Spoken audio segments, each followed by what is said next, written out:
Trust me, it's going to work. Ooga ooga. Just wait, it takes some time. Oh, hey there. Welcome to the Nerdy Photographer Podcast. I'm your host, Casey Fatchett. In addition to providing informative and entertaining photography-related content, I also go on adventures with the crew of the Starship Fibonacci. Before we get started, I'm just going to remind you to be sure to subscribe to the show and leave us a review. They are super helpful to us for finding new listeners. Currently, I'm working with the inhabitants of Hecatus Lunares on a special form of wet plate photography to capture some astrological phenomena that are otherwise invisible to the naked eye. Ooga ooga. They say it's magic, and honestly, it is. Isn't it? We go through a ritual, use the right ingredients for the spell, and we create something out of nothing. In this episode of the show, I talk with photographer Justine Johnson Kenahan about photography and art in general as a form of magic. Let's face it, science and magic are inextricably entwined. That conversation after the break. Ooga ooga ooga ooga. Yeah, I see it too.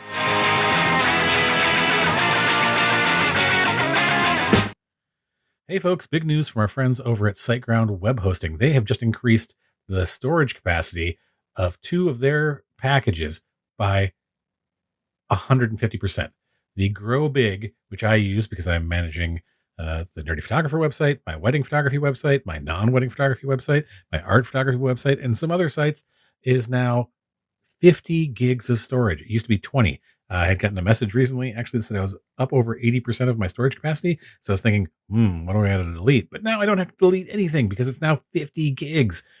The Go Geek package, which used to be 40 gigs of storage, is now 100 gigabytes of storage. So if you have like a lot of video or, again, multiple websites that you need to manage, that can be a great option. If you only need one website, they have a startup package which has 10 gigabytes of storage for just $3 a month for the first year. The Grow Big, the one that I use that has 50 gigs of storage, is $5 a month for the first year, and the Go Geek, 100 gigabytes of storage, $8 for the first year. All of those include free domain, free SSL, free email, and free site migrations.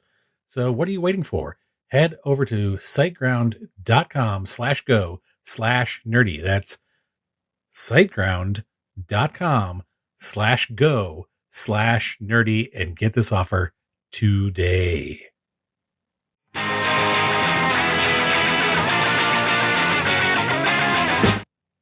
Photographers, filmmakers, and creators, it's time to gear up with Adorama. Whether you're shooting your first frame or your next masterpiece, Adorama has everything you need to bring your vision to life. Cameras, lenses, lighting, and studio gear. From the latest cutting-edge equipment to trusted essentials, Adorama is your one-stop shop for the tools creators rely on. Plus, with expert advice, fast shipping, and incredible selection, you'll spend less time searching and more time creating. Get our special discounts at nerdyphotographer.com/recommends/Adorama. That's nerdyphotographer.com/recommends/Adorama.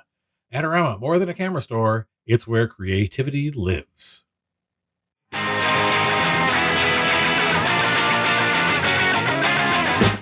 Hello, and welcome to the Nerdy Photographer Podcast. I'm your host, Casey Fatchett, and joining me on this episode, photographer Justine Kenahan. Justine, welcome. Thank you for having me. So excited. Yeah, we're going to get into a really interesting conversation. But before we do that, we're going to roll the dice breaker. It's a 16. What is the best advice you've ever received about photography or like running a photography business? If you're shooting film, shoot twice so that if your first photo doesn't come out, perhaps the second one will. Also, recently, I heard some really good advice about developing, also shooting film, but developing film. You have to be in the right frame of mind to do that. If you are not, mistakes will happen. You will probably lose film, and you will never forget those rolls of film that never came out. So be in the right frame of mind to develop. I can definitely tell you that's true. I've gotten away from doing my own developing. Just because like I am not a great developer. I learned I learned in college, and like I guess also like there's part of me that's like I don't want to keep the chemicals and stuff anymore, or like that those sort of things. But yeah, I have totally been there where I've like ruined Yeah. some film. Yeah. It's a rite of passage, I would say, to ruin a roll of film that you were really proud of or that was really important to a project or something. Um, but yeah, I think just just being patient is also really good advice too. So all those three things, being patient, being in the right frame of mind, and also shooting twice is, I think, probably a threefold approach to some good advice I was given throughout my life. Yeah, there's I mean, I learned shooting film when I was younger. That's how I learned photography, and I think that it taught me a lot of important lessons, which I've forgotten over time shooting digital. And Yeah. then like every once in a while I'll get back, and I'm in one of those phases now where I'm getting back into film photography as some way of like reconnecting with those kind of basic Foundational foundational elements that we taught. things, Yeah. because you really have to, like, especially if you're dealing with an older film camera that has no, like, I've got my old Canon Rebel EOS Elon 7E or whatever, which is fully automatic, has like aperture priority, whatever. Like it is very similar to, in a sense, it operates in a similar way to a DSLR. But I have lots of old film cameras that are totally manual, and those are Yep. the things I Me too. learned on. And you really learn your exposure triangle really well when you have to shoot everything manually, Yes. and you can't switch your film speeds like you can in digital and just be like, oh, I'm just gonna bump this up to 1,000 ISO or 12,800 just because it's dark. Nope, you have to deal with the limitations of the film that you're given, and it kind of forces you to be more creative, I think. More creative, more resourceful, more adaptable too. I mean, if you aren't familiar with photography math and you're just shooting, I think it's just a good practice to understand you get what you get if you're operating in that kind of mind frame. Um, but it's also good to acquire those types of cameras because you see history, you see how the history is formed through the technology that was available at that time and how the film has sort of kind of stayed the same, you know. Um, but yeah, going back to those foundational elements of photography and how film has come through all that time in history. I mean, I just took a workshop actually with Jonathan Pitts Wiley over the weekend at Hunts, and he was saying how memories are best captured on film, and it's always a really good thing to go back to that because there's nothing like the crispness that you can get. It's You know what I mean? well, I mean, it's a chemical, like what It's alchemy. reaction. It is alchemy, and like I have always said this about film photography, and the listeners, if you hate hearing me repeat it, like, sorry, there is just something magical about film photography. Like, I started out in as a physics major in college. I have a minor in physics and Oh wow, a that's minor in cool. math. But like people like, oh, like the energy that comes off of your subject, the light reflected that is quantumly entangled with the particles in your subject, has come back and goes through that film and creates a reaction. Like, it's all these interactions on a very like small Molecular level, yeah, yeah. like And it's this incredible thing that like that there is a, and I refer to digital is great for what it is, but it also in a sense to me is cold in that sort of like I agree. spiritual physics like related thing, that there is something so touching, which is why I have a whole project, a film project I did with my dog, um, with expired film that I found in my parents' basement after Oh, they passed wonderful. away. I love expired film. Yeah. I don't know. I know a lot of people are like, "Ooh, I wouldn't want to shoot on that because it's not perfect." Exactly. It's not perfect. You know what's It's crazy old. is that like this is film that expired between 1997 and 2017. So Amazing. at the minimum, it's been expired for 8 years. Yeah. So many great photos, like it very like whatever. Like I got a ton of great images. The best ones came from that roll of film that from 1997. Like it's a Content wise or just like, sharpness, oh, like cool. still Yeah. amazingly sharp, still like it's a black and white roll. Like the contrast is still great. Like like the other ones, there was like a lot of color like rolls that were like you can see that it's like it's not quite Yeah. a hundred Faded and percent, but like whatever. I think podcasts. it looks fantastic to me. It has that character to it. But like that 1997 expired roll is still, I think, as sharp probably as the day it was, you know, produced. It was a That's pretty cool. That's you got incredible. lucky there. Yeah, it was amazing. Sure. So Um, go ahead. on that topic, I recently have this, I call it an ongoing project, but I finished a chapter of this ongoing project where it's called the art of lost art. And usually I'll say that when I kill a role or something doesn't come out, if I'm developing or if I get it developed and I don't know, there was an issue in the camera. But most recently, I had collected 8 Polaroid photographs that I had taken, but for whatever reason, the film chemicals or the emulsion in the chemicals of that actual slide did not come out. So these were important moments in my life, like the birth of my daughter. We brought a Polaroid camera into the labor room, um, and the photos did not come out, which I think is insane.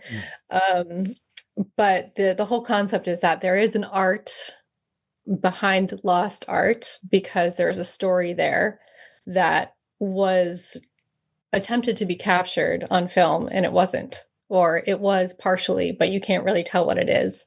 So I had come up with this idea of collecting these photographs and talking about the stories behind them. So while you can't necessarily see what the content is because of XYZ reasons, there's a thought, there's a moment there that was captured in my mind, or as whoever the photographer was at the time, either my husband or myself or someone else in my family,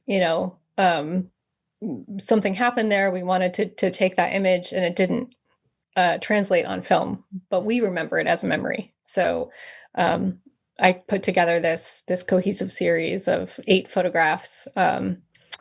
Where I talk about the moment behind that image that did not develop correctly. So That's really turning something negative and disappointing into something that actually has some kind of meaning behind it. but I think it's still there's something there, and maybe tell me if I'm wrong. There's still something there that is in even though it didn't come out, it has still crystallized that memory for you. Yeah, yeah. I mean, It it's has like, made you hold on to that, in your memory, like still because you're like, oh, I do remember when that happened, even though I don't have the perfect photo of it. yeah, Now I am like I keep it in my memory, and this helps me access it. It helps me yes, access yes, that moment in time, and yeah. which is what I always refer to. Like photography is my favorite form of time travel. Oh, that's great. Yes. Because a beautiful photo, like it takes me like, or it doesn't have to be beautiful, but what I consider a good photo takes you to that moment. And like in my career as a wedding photographer, I think the greatest compliment I can ever receive is I really feel like I'm in that moment with those people. I don't know Oh, them. Like I'll have like people who are coming to me as new clients, and they'll be like, "This picture on your website or whatever." Like, there's just something about it. Like, I just feel like I know those people. I feel like I'm there with them, and I'm like, "Yes, that is the magic of photography." Speaking of which, I think we're gonna get into the topic of what we were like originally like agreed to, like, what this is gonna discussion was gonna be about. You have described art and photography as kind of a form of witchcraft.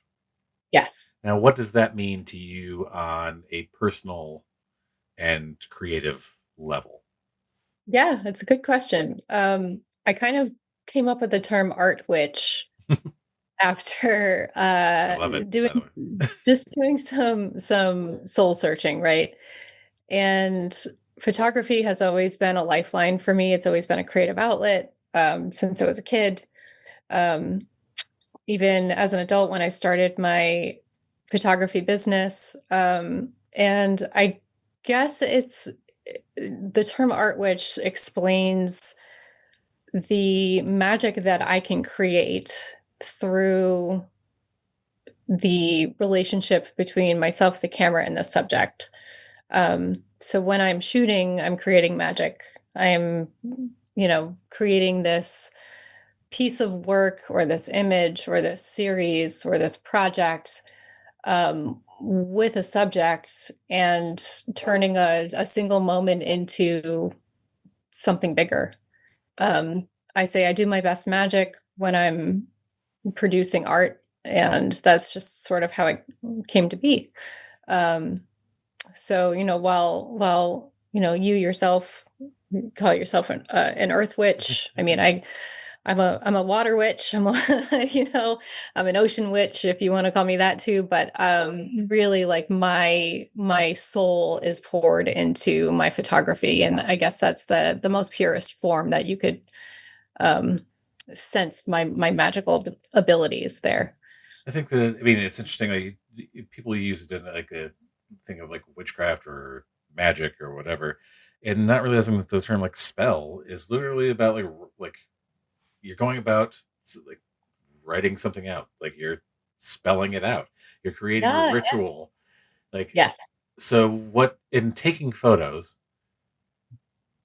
do you see that as a type of spell or ritual? Like what, and if so, like what element of it is of the process is magical for you? Yeah. Yeah. Oh, I love that. It is absolutely a spell.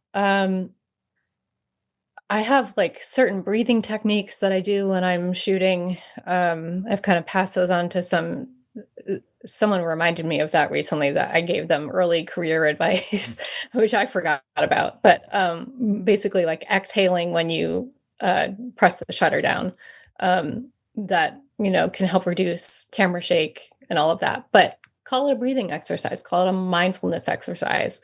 Um, you really have to, at least for me, yeah, I'm in this funny space between relaxing and being like in the cardio zone. Mm, yeah, If I'm wearing my Apple Watch, I can see my heart rate is high, but yeah. I'm relaxed into this moment, into this kind of trance, where I am totally focused on, no pun intended, where I'm totally focused on the moment and the pose and the light at the certain moment and the angles and the composition. It's just all this, this state of mind. Um, so it's that. But in order to get there, I have to kind of ground myself beforehand and maybe chat with the subject, or really kind of like relax and get comfortable with the subject, and then we shoot. And then after that, it's like a just a release. It's really a release for me. If I have like pent up energy, it's like I'm just channeling this energy into this spell. Yeah. Call it a spell. And it's all good, it's like when I'm creating, I am at my most pure. And that sounds like so poetic, whatever. But it's true. I mean, I just feel like I am at my most authentic self when I'm doing the thing. Sometimes it's stressful. I used to shoot weddings. I know how that goes. I stopped doing it because it didn't feel good to me. It was something that I was like, I'm way too tense for for this to be feeling good. Um, but when I'm creating with a subject, whether it's headshots or I used to shoot boudoir, and I'd still shoot fine art, and you know things like that. It's a very trance-like state where I'm in. And I think my subjects feel that too, because I get that same reaction from them when we stop shooting, we wrap up, it's usually we feel it. We Yeah. we feel like we got the shot. We feel like we've done everything we want to. Um, and if we don't, we dive right back in. We take breaks, but we dive right back in and we keep creating. And I've heard the testimonials from my clients before saying like this, let's create magic. And they said it before I Yeah. coined that term, art witch. So, um, when people say, working with you it's a different experience. I'm like, yeah, cool. Well, that's great because I'm definitely all in when I'm shooting with you. Um, and then afterwards too, I mean, there's a self-care element to it. I am usually pretty depleted energetically afterwards. So I have to really kind of either spend some time alone or just like crater myself on the couch and just completely decompress. Um, but there is certainly like a deep energetic connection there that I can't really explain other than like some sort of magical element. No, I mean, there's ritual to it. There's like, I mean, just you saying it made me think more about like what my process is for weddings or Yeah. any shoot. Honestly, like there is a whole ritual I go through every time, Mhm. and in a similar way, I feel totally spent at the end of the day, but I'm wired. So like that whole thing of like being Yes. amped up, but I have expended my energies Hmm. in a my wife always jokes I get home from a wedding at 2 o'clock in the morning, but I am just like totally awake, and Buzzing. I need like an hour to just like come down from it. Like, Yes. my body is tired. My body is just like physically drained, but like mentally, I am like still so and spiritually or whatever, just like so it's such a high level that I need the time to like come down and sort of recharge or like just like wind down to be able to go to sleep. Yeah. um Yeah. or any shoot, like it's just sort of like, you put this like the ritual of like prepping the gear, all those Hmm. things. And like you mentioned it with like, oh, like my cardio rate goes up, even though I'm relaxed. Like people talk about athletes being in the zone all the Yes. time, like The like same. there's it's the same thing, it's The the same. same. I used to I recently switched over my camera system, but I used to shoot on a Canon and I would carry around these very heavy lenses, right? So I would have people, they're like, "Oh wow, that camera looks very big." I'm like, "Yeah, like I won't let you hold it, but guess what? Like it's I weighed it. It's like 3.5 pounds, Yeah. right?" So it when I was using those cameras, it was literally a workout. Yeah. And when you're shooting with two cameras or you have, the strap and you have multiple cameras going, it's like you're weightlifting, right? And even if you're exercising, you're working out, you get that high as well. Um, I get that high when I shoot, Yeah. and it's very hard to explain to somebody who hasn't experienced being a photographer before because it's like it sounds so kooky, but it's a very interesting sensation Hmm. when you get like a runner's high Yeah, from I was just going to say the same thing, like yeah from photographing someone. like uh, yeah. yeah. My wife's never been a runner. I used to be a runner, and she's like, I just don't understand that, like that feeling, the runner's high. She's like, yeah, would run and just like I never get that. And I'm like, yeah, unless you've experienced it, you don't understand like Hmm. what that I don't know, endorphin rush or whatever that's going on chemically inside of you that just like makes you just feel like it's alive and Yeah, just like alive. Oh, that's so good. yeah, and like it Yes. happens when you like you're really in the moment as a photographer. Like I was like you mentioned mindfulness, and I was just thinking like yeah, like there's such a thing that like getting yourself to be, and I in any sort of photography that I do, but like also especially with the wedding stuff where I'd be just like, oh, I need to be in tune with this moment Yes. and Yes. understand it, and like that's how I capture moments between people that like aren't necessarily noticeable, but like,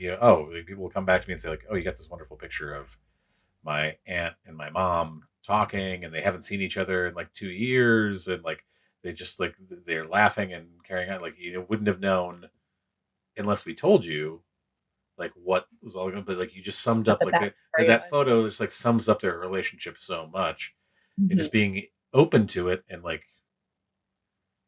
aware of your surroundings and mindful of what is happening in that period of time. Like it happens so much in like go out into nature and stuff like that. Just being kind Yep. of like, Yeah. I really need to like let this sort of absorb this moment and not just impose my will upon it. I think is the Yes. Yeah.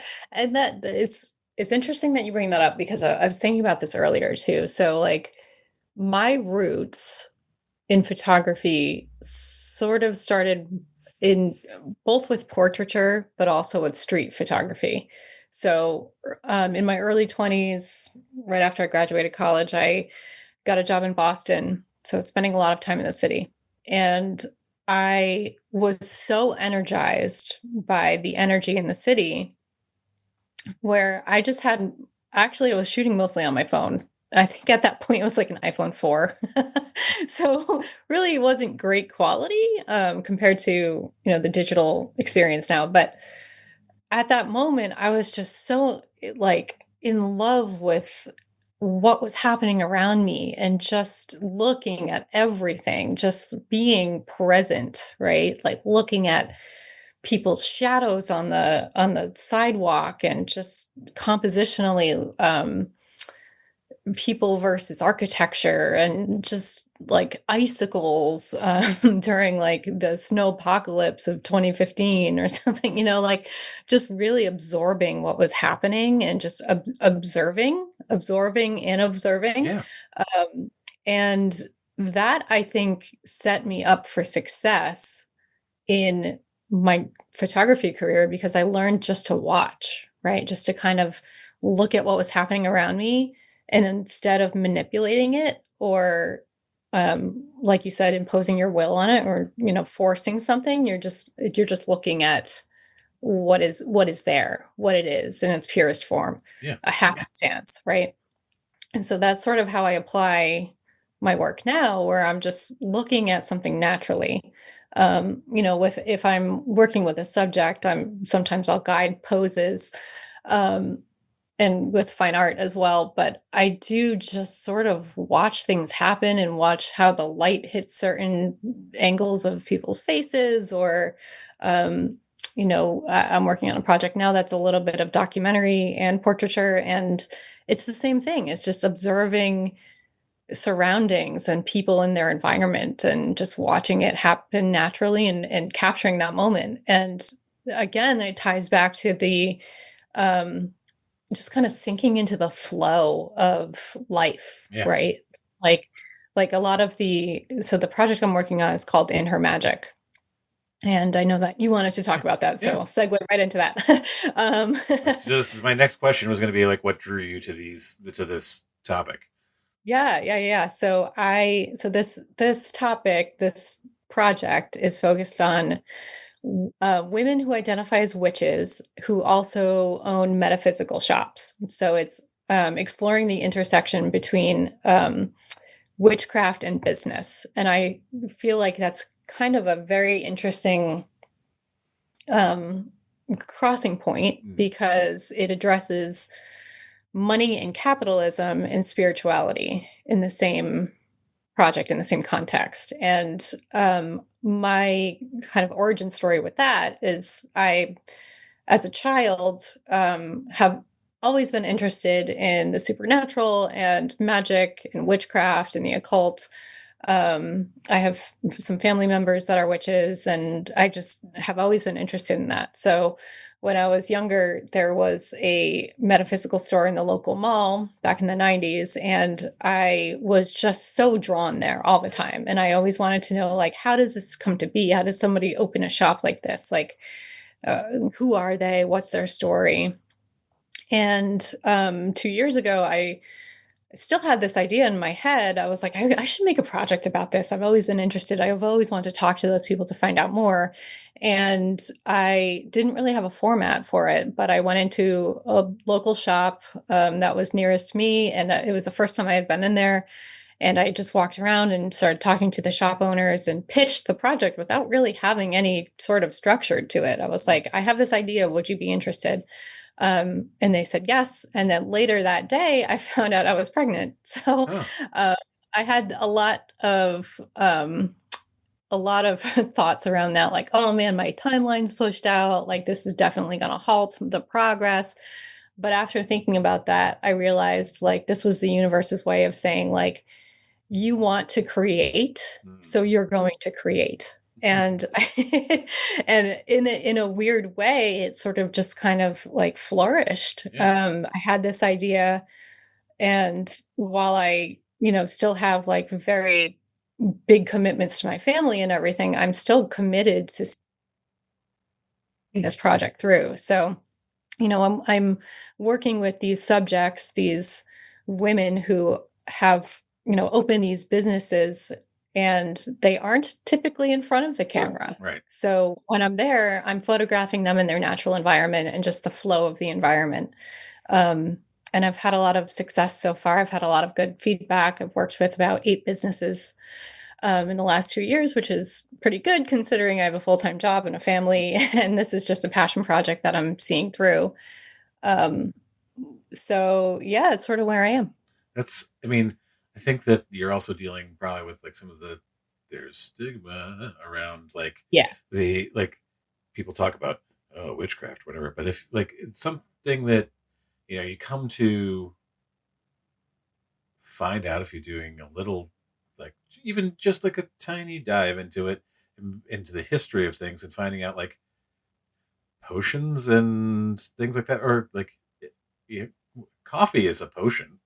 Yes, it is. Tea is a potion. Like this is things that people Yeah. like, like we mix some herbs together and we made like this thing that like Soup is a yeah, potion. soup. Like yes, soup is a potion. Soup is totally Yep. a potion. You put it in your cauldron, you cook it up. Yep. Makes you feel better. You put some like whatever your herbs and things Hmm. into that, like they're like, beer. Beer, anything, Yeah, cooking and alchemy yeah, too. yeah.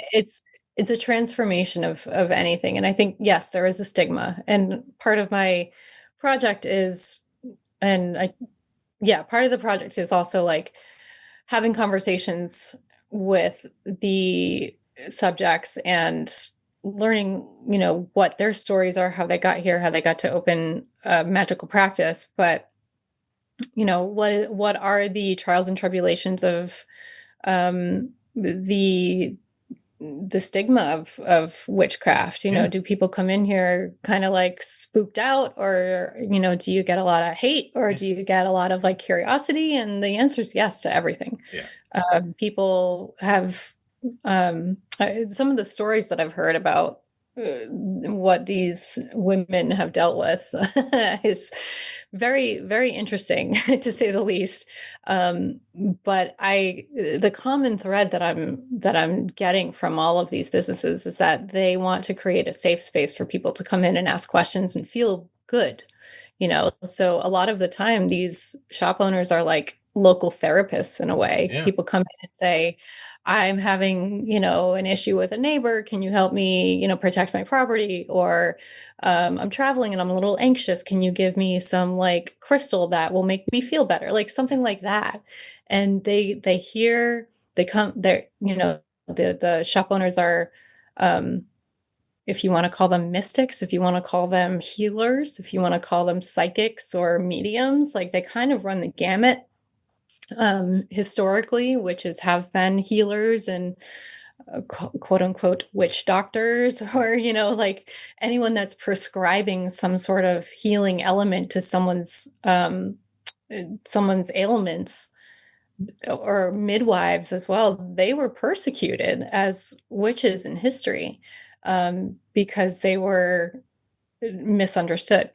So, what I think is really interesting about this project is unpacking all of that, like, unpacking how, um, these mistakes and misunderstandings throughout history have impacted the community's perception, but also how they are coming to into their own power, into their own magic, opening these shops and giving a community a space to just relax and heal.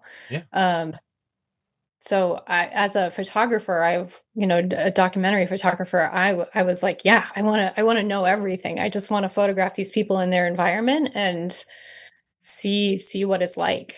So it's brought me a lot of joy to do this. And I think as I'm hearing more and more people react to the project, I think a lot of people are very interested and thankful for this sort of exposure and visibility as well. I find it fascinating. I'm curious how you approach photographing spaces that are considered energetic or spiritually charged, in that sense of, like, like respectfully Mm, mm. Um, documenting that. yeah, so the cool thing about these spaces is that like they have a caretaker, right? So the space itself is a living object, it's a living being. You can feel that in most of these spaces where, there's an energy, it's either like buzzy or it's relaxing. I For me, like I feel things, I perceive things, I feel things. I've always felt like spirits and things, and as a kid, that always scared me because I didn't know. I thought I was like scaring myself, like, oh, there's a shadow over there. I feel like it's something weird, but I'm just going to run away from it. But the feeling in a lot of these spaces is a good feeling. It's a nurturing, like a warm hug. I haven't walked into any shop yet where I'm like, "Eh, that's gross." I don't want to be here. I have walked into many, many houses Mm. where I don't feel like that, or like spooky spaces. But in photographing these types of environments, I always like firstly I'll ask the shopkeeper or the subject, like, what's your favorite area, and we typically start there. Why is it your favorite area? And I want them to explain to me why. Because I feel like if there's if there's a table that has like one of the shops had this old wooden table that I was like, oh, that table has a personality, like, tell me about this table, I want to photograph this table, and also like get her angles, Yeah. like this table is talking to me.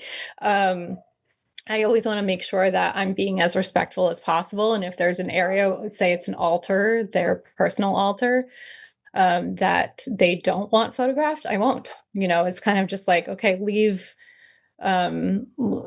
this alone. And I kind of sense that in certain shops, if it's like a personal space where I'm like, okay, I'm not really welcome in this part. I'll always ask people, like, are there places off limits that you don't want me to show? And they'll say yes. Or if there is an altar and I'm like, ooh, pretty crystals, like, I'll say, I'll ask if I can photograph it. And if they say yes, then of course I will. But I'll approach the environment like I would a person, consent, of course, like making sure that I can photograph these specific elements of that space, but you know, also like thanking it when I when I leave. Yeah. I do that to my house too, like, thank you house, or bye house. And if I stay at an Airbnb or something. I did that when I was in New Orleans recently. I was staying at an Airbnb and I was like, this house is charged. Oh my goodness. I'm going to like compliment it and make sure that it knows that like I'm being respectful. And if it doesn't want me in a certain room, which there was a certain room that everyone in that group of people was like, yeah, I'm not going to go in there. All right. All right. Noted, heard. Yeah. Okay. You can feel it. So, Yep. in what way you kind of brought up like this, like history, the lineage of women practicing metaphysical and spiritual work? How do you think that photography can amplify or honor that sort of lineage, and you know promote a less stigmatized environment? Well, I think there's a couple things there. I think it's bringing visibility into the context there because witches had to go into hiding for a long time, right?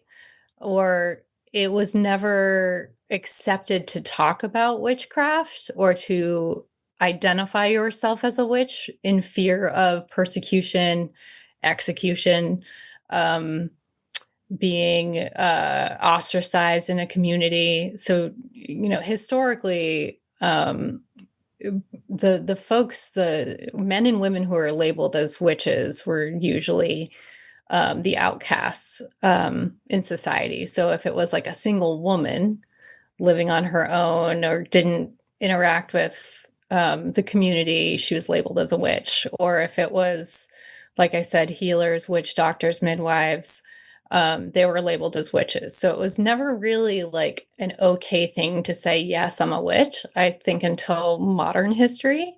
Um, and I think in like, over time with pop culture and everything, being a witch is now trendy again, and it's something like you put on seeing bumper stickers on people's cars, and like especially now it's right after Halloween, like people just it's all over the place, t-shirts, whatever. Practical Magic 2 is coming out.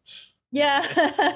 Or Hocus Pocus, Yeah. like a couple of years ago or whenever that came out, right? They're making a third one Good, they should. with the original kids grown up. Oh boy. Well, grown up witches. Yeah. Well, no. Like, for Hocus Pocus, like it's going to be the original 3, which is like the 3 kids. Like now they're adults, like because which they didn't do. And I was like kind of bummed in the second one. I was like, well, why didn't we get like? I think Thora Birch was in it for like a minute. She had a cameo, but yeah, it's gonna be her and like the other, like the older two, the brother and the other girl. Yeah, gonna be back for that. So I was like, yeah. But yeah, and then you have like Wizard of Oz, or the the stereotypical like green witch with the hooked nose and everything.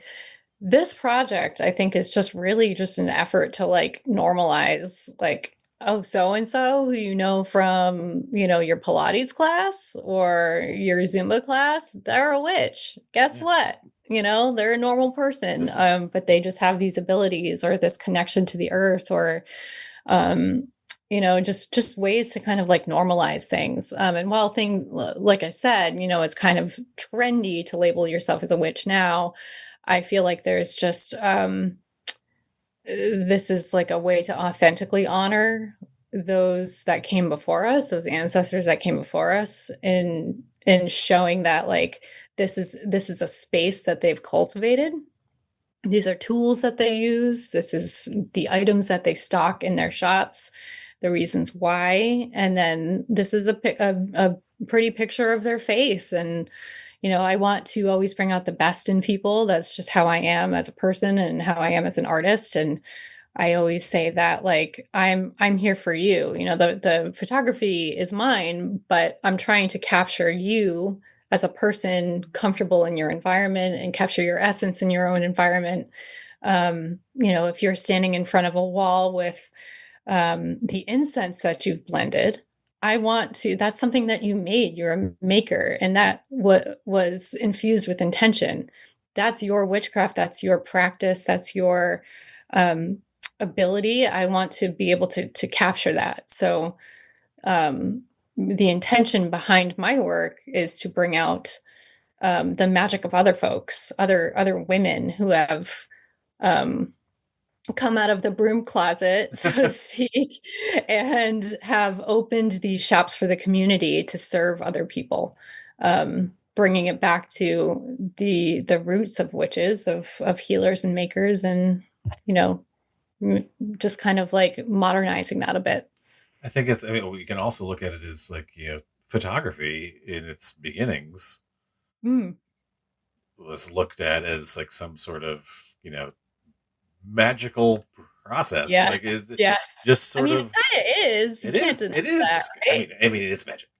It's magic and it's physics. Yeah, it's a lot of things, but it's all that stuff is intertwined in my mind.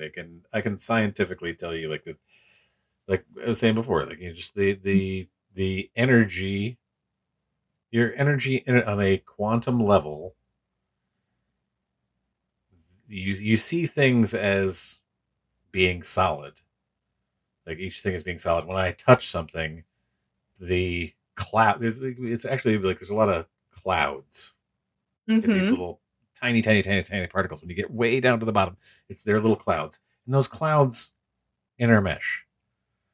Like those things like you take energy. Like if you've ever gotten shocked by static electricity, you Yeah. understand how there's this sort of like interaction between things. Like you've experienced it, and like the energy from something transferring to another Mm. thing. So like this is happening all the time,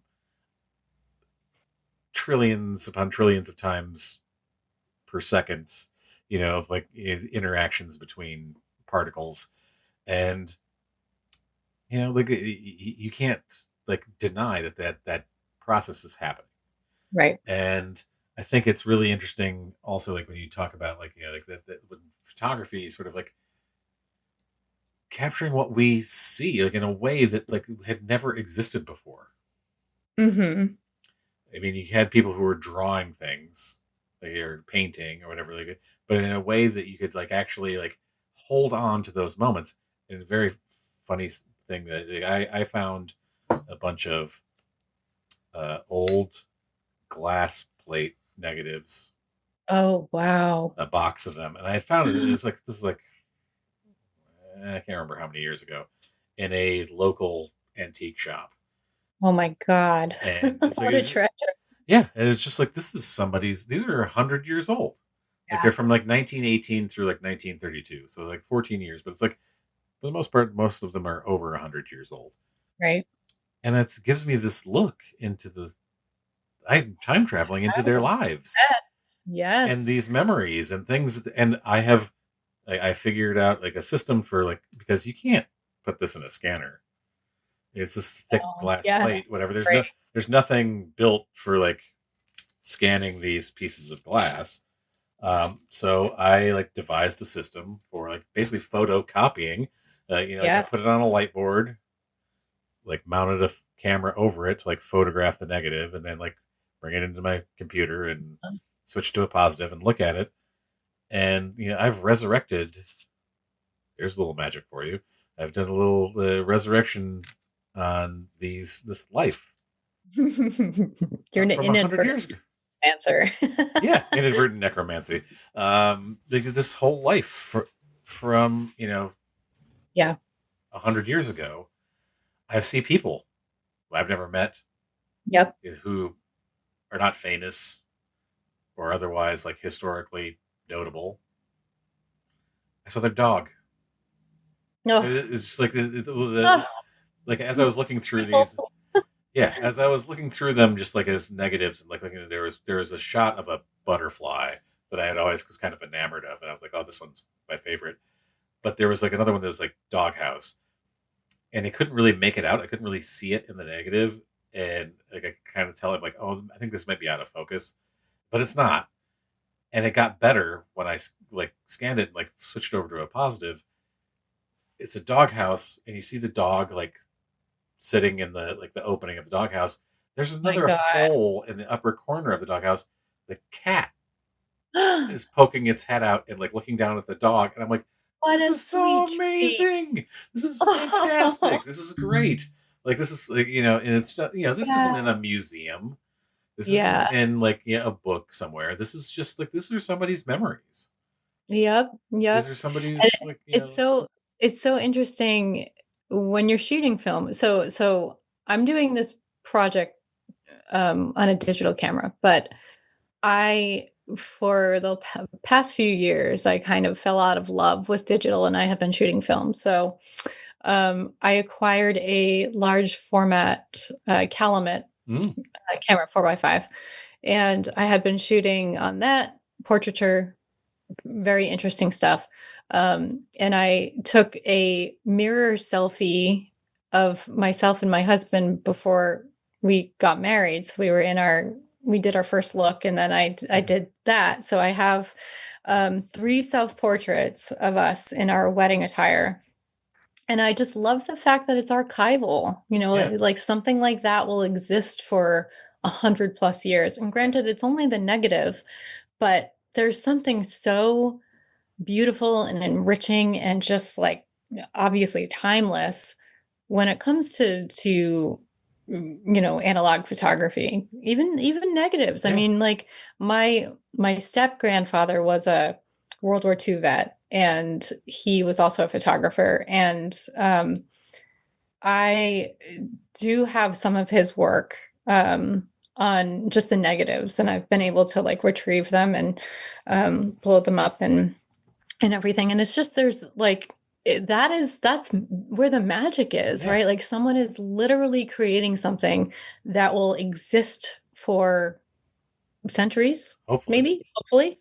Yeah. Um, and then sometimes the paper is archival. The paper will exist for that long too. And I just think there's such richness to that where you can't really duplicate that with a lot of other artwork. I mean, well, yes, you can. What am I Yeah. talking about? Like you have Yeah. like these Yeah. like Renaissance paintings and stuff, but there's just, I mean, you are literally capturing a moment in time, Yeah. right? In that You're not sense. painting it, you're not staging it. It is a moment in time that was transferred through physics onto something that is archival. I think there's just you can't compete with that. Yeah. There's something about photography that cannot be replicated in other art forms. Print your You know photos. what I Yeah. mean? I mean, it's just like even if you shoot digital, print your like, For there's your stuff. print it Yeah, out. I'm Print it out guilty. I because let me tell yeah. you, like that's another thing. Like I had mentioned, like finding that film in my parents' basement, but I also found like stacks and stacks of photos. Yes. Old Polaroids. Yeah, Yeah. well, no, just like uh, Original Polaroids.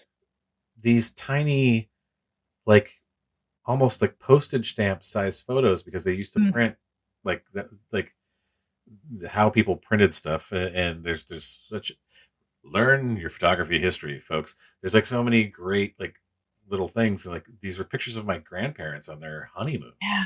Yeah. and these tiny little photos that they and there were other ones that were postcards. You could like get your photo printed out, like your negative printed out as like a postcard.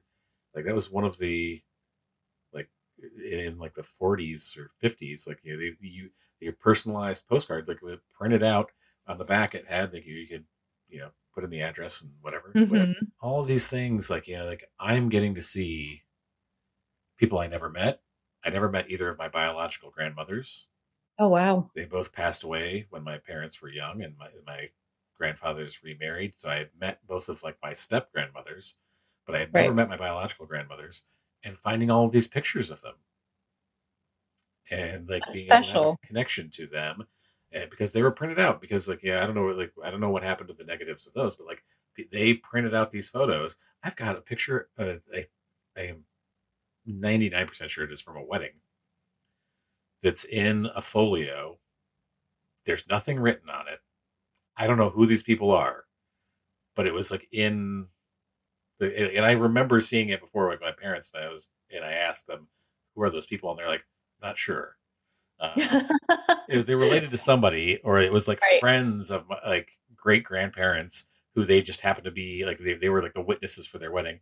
But I'm like Hmm. seeing my grandfather who was like a dairy farmer, um, and I always like saw him on the farm. I saw him like in his element. He was the president of the Dairy Farmers Association for a while.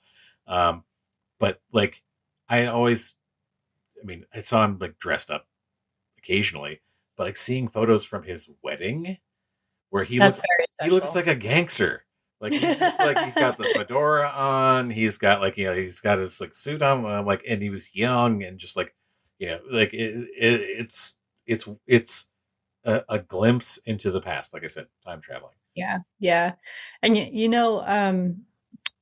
in looking through, old albums, family albums and everything, I mean, there's something almost lost now where, everything's on your camera roll. And Uh, that I feel like it's so unfortunate, but like I can go back 11 years on my phone, and I literally, not kidding, have like over 100,000 photos on my phone. Not even kidding. Um, but when you go back through your parents or your family albums, that's a real special experience. And recently, I had my daughter's going to be 2 next week, which is mind blowing to me. But we decided that we were going to kind of try to replicate that in a way and take Polaroids of her growing up. So I have two full albums right now, and I think it's just so special because it's film, it's one of a kind film. You don't have a negative for the Polaroids. But your parents, if you look at your parents' stuff, I mean, they were shooting on Polaroid Yeah. land cams and, like Oh, all of I've these, got it. like, I've got the old land cam oh, at my I do parents. too. And I think it's really sweet to um, go through your family history and then maybe try to do something like that for your own family, whether it's printing your like we're doing with the Polaroid albums, but just making sure that you capture those moments. um, Okay, making sure that you capture those moments and print them so that they exist beyond just the technology that Yeah. we have. Yeah. So yeah, and the other thing I want to say too is, as a photographer, I've acquired, oh my God, I think I have 40 cameras downstairs. I see all the vintage cameras behind you. Um, I have a similar collection, and they kind of come from, if somebody says, like, oh, I have a garage full of boxes, and one of the boxes has old cameras, do you want it? I Yes. always say yes. Always say yes. Never say no, because you never know what you're going to find. Every And I time I have, go into an antique store or like there's you always look. any sort of like flea market or anything, like, or anybody says, "Oh, I've got this old camera," I'm like, take it. Yep, yep. Savers, oh man, they're the best because you can go to the Savers, and I got a Polaroid 600 out of Savers, and it was $10. So Well, I mean, that's the best. even if it's thing like I had a friend who contacted me. It's like I have all these like it's a little more recent. Like there's like Nikon. I don't shoot Nikon. They're like, oh, like I have this old like these Nikon lenses, but they're kind of broken. So I don't know if you'd want them. I'm like, yeah, because you know what I'm going to do with this? I'm showing like this is an audio medium, but I'm showing just in this kind of broken lens. I'm going to do a video about how to do what aperture really is. But I can take this lens apart. I don't have to take apart one of my working lenses, That's a great like idea. and like Repurpose it. show how aperture works with the a broken old film lens that I can like actually take apart and not have to worry about it going back together. Um, And uh, the other good thing about acquiring old cameras from random people, or even like, my mom used to do estate sales. So I would go oh to the yeah, estate sales, and oh, the treasures you would find there. Oh my God. But finding people's old film and developing it, it's like it's a treasure yeah, because you can go and just like revisit someone's memories of a party, or I don't know who these people are, but it's right. always fun to like just, it's a little bit voyeuristic, Yeah, sure. it's a little, But but like, like, listen, this is how we got Vivian Mayer. Like how we found out how like yes, who she was, exactly. and she blows me away. Like her work, like just Yeah, it, phenomenal. incredible. Like I went to a exhibition, whatever. Like they exhibited like some work of hers in New York, like last year, I think it was, or maybe, I can't remember. A time since the pandemic has just become a weird Time doesn't exist. mist of like when was that? I'm not sure. But I went to this and like saw all of these things, and they're just like her composition was Mhm, just phenomenal, like just amazing. And the thing that she didn't see, she didn't even develop most of mhm. that film and see what she was like, what the outcome was. Like it blows me away. Like that, she really was that. That was truly magical. Like it's such, never saw the like the finished product in most cases of her work, but she's just phenomenal. Maybe that would be my next project. I was Like, going to ask, what, like, moving forward, hmm. how do you plan to continue exploring magic or ritual through photography, or like, or is there a new direction calling you? Like I was going to ask, like, Yeah. So this project, I don't plan on putting it down. I want to see it through. I have this vision. Um, I when I pitched the first business, I had no idea what the format was going to be. I just knew I wanted conversation and photos. Right now, what I'm doing is having like an interview, recording it, taking the transcript, and then pairing the transcript and or pull quotes with the photos. I just launched a new website for this project, inhermagic.com. I launched it this week, and that was something else, right? So I was like, well, Instagram is the path of least resistance in my life, so I'm just going to stick it all on Instagram for now, create a new account and go. And then I realized I have a love-hate relationship with social media. So I am going to see if I can make a space off of social for this project. So I created the website.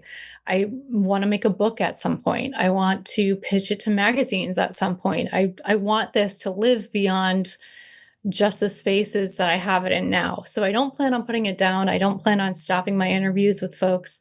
I'm very impressed with the amount of with the saturation in just Rhode Island. I'm based in Rhode Island, so just the amount of places in my immediate vicinity is incredible.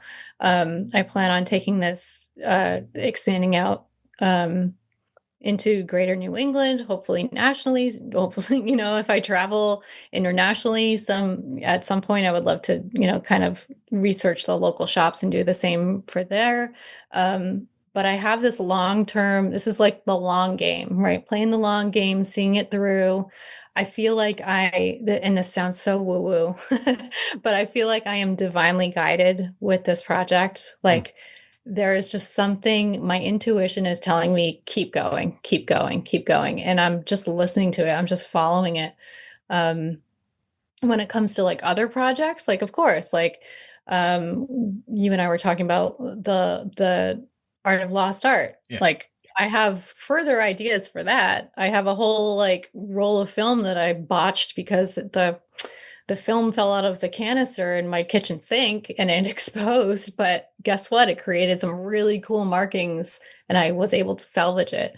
Not saying I want to do that again on purpose, but like if there's any other like happy accidents that happen when I'm doing the thing, whether it's shooting or developing or what have you, I want to make the best out of what the universe is giving me. So if there's another idea that comes in my head, like, maybe just exploring, I mean, going through the line of Vivian Meyer, like I feel like she is another example of like kind of a witch in a yeah, way. She was creating this magic and hiding it. yeah, And like maybe like another idea would be like exploring those artists who haven't shown their work and like doing a collaboration somehow to bring out that magic that hasn't been released. yeah. I feel like that's such an important thing about being an artist is like putting your work out there. Because that in itself is bravery, it's courage, it's confidence. If you don't have that confidence, that's okay. Keep going. Like listen to that intuition, just keep going. And someday maybe you'll get there. Hopefully it's Hopefully, not after you're dead, yeah, but yeah. maybe someday you'll get to a point where you want to release that magic into the world and inspire other people.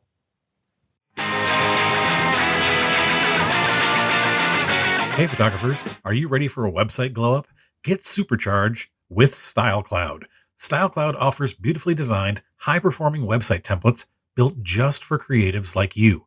Whether you're showcasing weddings, portraits, or passion projects, you'll look as good online as your work does in print. Were you left high and dry and wondering what you were going to do with your Flow Themes website when the company shut down? No problem. StyleCloud makes migrating your Flow Themes site easy. Your content moves over, no stress, no mess. Plus, Import your images directly from your PicTime galleries. No downloading, no re-uploading, just seamless integration and stunning design. Visit nerdyphotographer.com/recommends/stylecloud or visit the link in the episode notes. Save 15% when you use code nerdyphoto15 at checkout. That's nerdyphotographer.com/recommends/stylecloud and use code nerdyphoto15. StyleCloud isn't just a template, it's a launchpad for your brand. Get started today.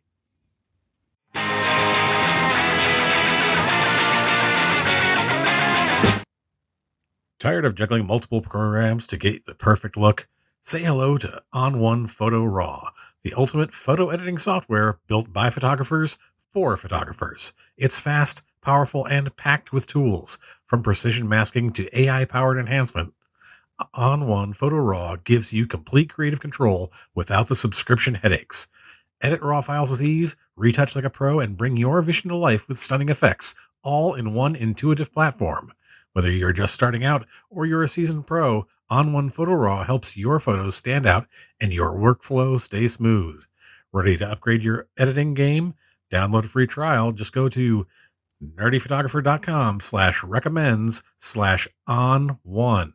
That's nerdyphotographer.com/recommends/on1 and start creating without limits.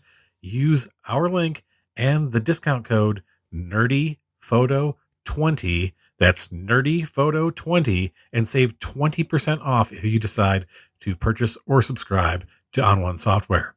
On1 Photo Raw, powerful, creative, yours.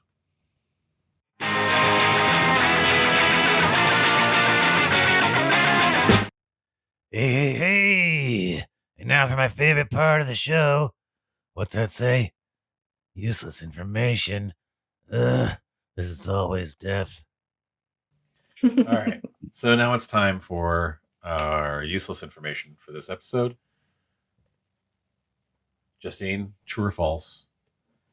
Marijuana and beer are herbologically related. True. That is absolutely correct, because hops is in the Cannabisaea family. Mm-hmm. Again, potions. Potions, people. Potions. Potions and magic. Justine, thank you so much for being on the show. I had a wonderful time talking to you. Where can people find you? Where can people find your projects? Thank you for having me. You can find me on Instagram. My main account is piquant.photo, and my project is in.her.magic. And you can also find my project website in hermagic.com. I'll be sure to include those links in the episode notes. Justine, thank you for coming on. You're welcome back anytime. Thank you so much. This was wonderful.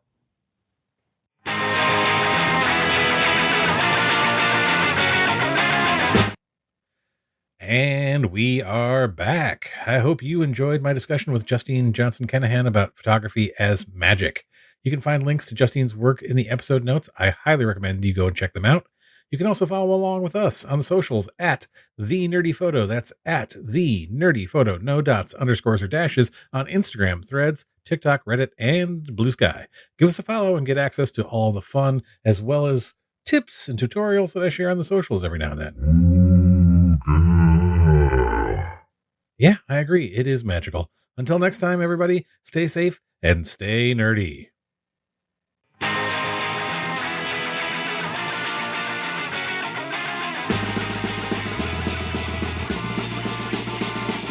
Who's that coming back to town? You better start listening. Who's your heart been beating about? You better listen.